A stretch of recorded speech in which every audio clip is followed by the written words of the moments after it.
Mr. Perry, all the way from Newfoundland, who's going to talk to us about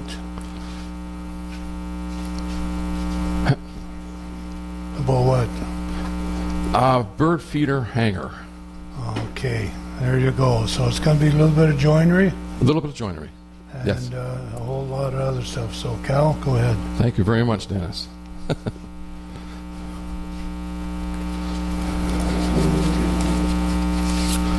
As you can see, we miss Alan already. And Wayne didn't come tonight, so we got a rookie on tap here tonight. And I'm a rookie as well. So, good evening, fellow woodworkers. That's not awful loud, right? The winter months that crept by, the warmer days of spring are upon us, on the horizon. I heard on the radio today, winter's over. You can take your tires off. So as we approach spring, we anticipate the hanging of our flowering plants, bird feeders, and the like. So tonight I'm going to present to you Hey guys, come on, show some respect. a great hanger to achieve this goal. It's a simple project, but some of the tips that I make or mention tonight may be helpful to you. Now, I want to tell you that I have a great memory, but it's very short. And so I'm going to be sticking to my notes. First of all, I'm going to tell you a little story.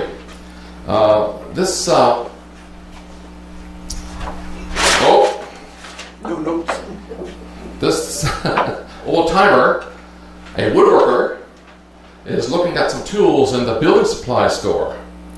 And he picked up a hammer. And he said, you know, they don't make these like they used to. He says, I got the same one I've had for 50 years. I've only changed the handle 6 times and the head twice.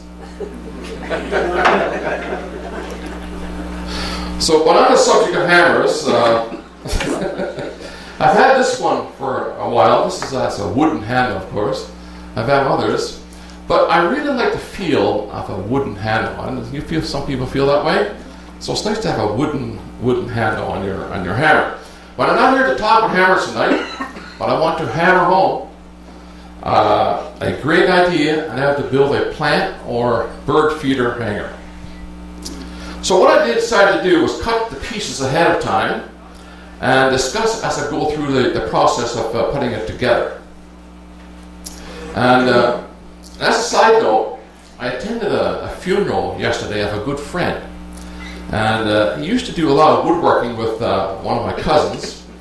And in the tribute yesterday, someone said they would always cut twice, but they would still be too short. Did you get that? They would always cut twice, but they would still be too short. But I trust the cuts that I made tonight are not going to be too short. So I made a little sketch up on the board there, and this is what we're going to be talking about. And name the various parts. And there are some features that are good and strong about this hanger. And this will become evident as I proceed. And I've made several of these over the years, and not one of them has failed me as yet. And just let me just clean up the floor a little bit here.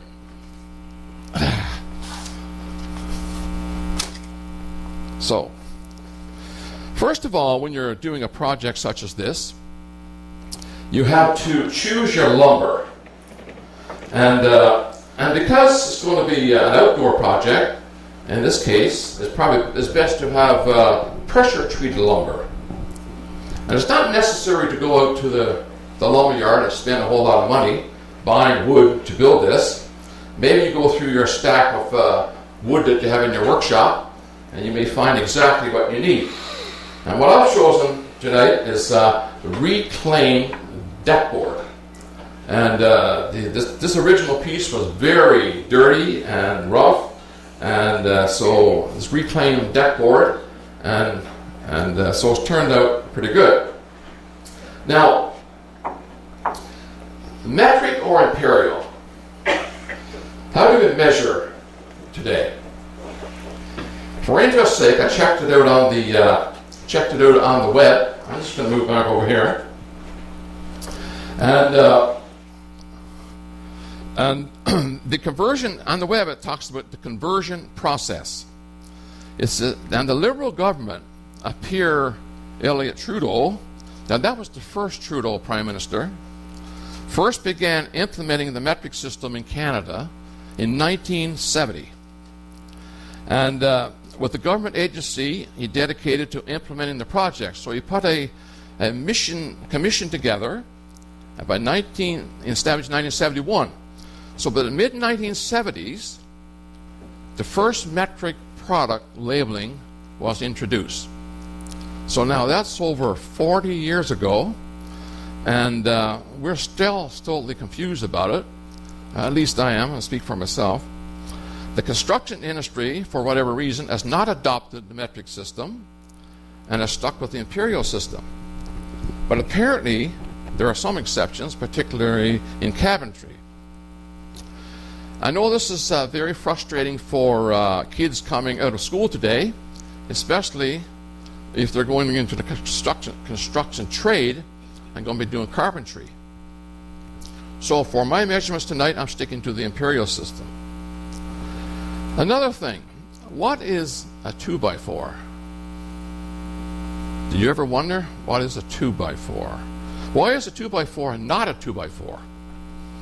Well, apparently, the trees are cut into lumber shortly after harvest, which means they're still quite green, still having a lot of moisture content. The sawmill actually cuts it 2 inches by 4 inches. But through the drying process and in the kiln, and the wood shrinks considerably, and after which is plain or dressed into a 1.5 inch by 3.5 inch, or a 1 inch by 6 inch, becomes a 3/4 inch by 5.5 inch. But what's interesting to note, that still all of the labels and correspondence still reads 2 inches by 4 inches. I know we're all aware of this, but I just thought I'd throw it out for interest's sake. The Subway food chain shortchanged their foot-long Subway by 1/2 inch to 1 inch, and they got in trouble for it. They had to settle it in court, but we are still dealing with our 2x4s. So back to the project I'm talking about tonight. I've chosen the deck board, which is an actual 1 inch. This is actually 1 inch.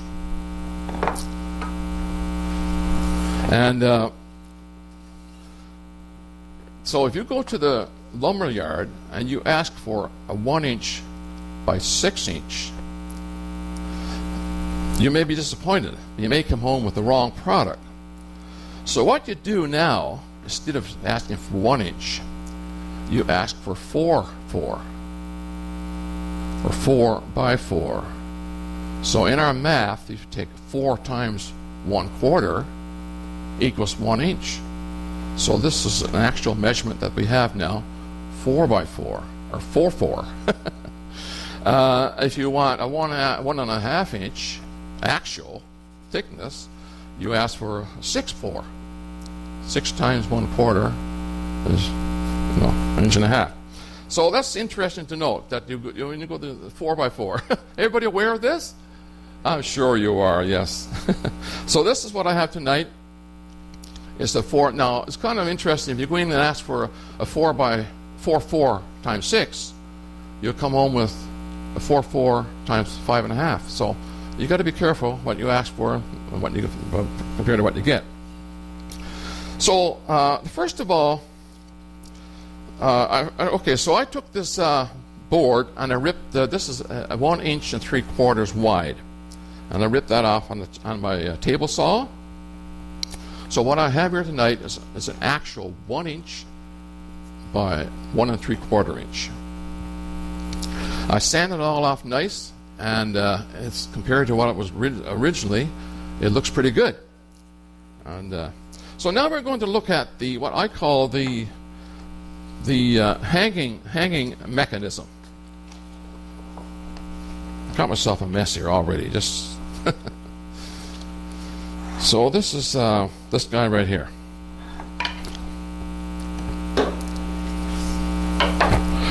So This is kind of a special hanging mechanism that I came up with.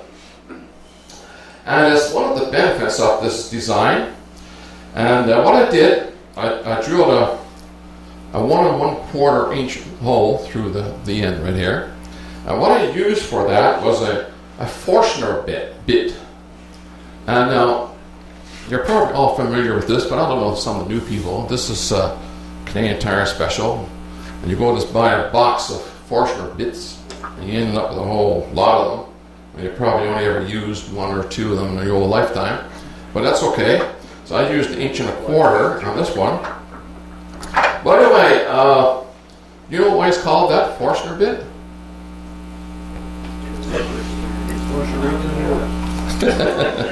Well, I looked it up, you know. Charlie Forstner. Mr. Benjamin Forstner was an American gunsmith, inventor and dry goods merchant.